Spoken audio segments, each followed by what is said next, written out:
103 ભાવનગર ગ્રામ્ય વિધાનસભા બેઠક દ્વારા લોકસભાના ઉમેદવાર નીમુબેન બાંભણિયા માટે વિજય સંકલ્પ સભાનું આયોજન કરાયું।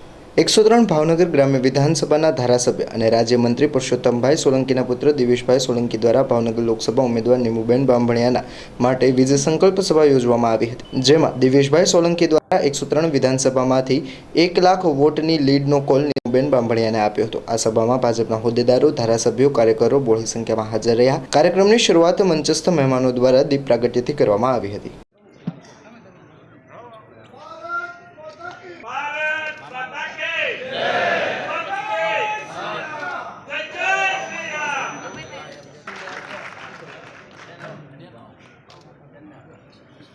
તાળીઓથી આ બધા મહાનુભાવોને આપણે સ્વાગત કરીશું। ભરતભાઈ ઘણી બધી વાતો કાર્યક્રમને આગળ ધપાવતા હું આદરણીય મહાનગરના અધ્યક્ષ અભયભાઈને વિનંતી કરું।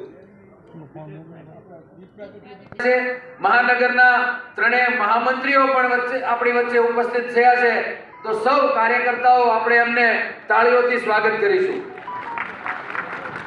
આગેવાન કાર્યકર્તાઓ છે પોતાના ગામમાં બૂથ એ રાત ને દિવસ જોયા વગર હવેના દિવસોમાં 1 કલાક પણ આપણી કે આડી અવળી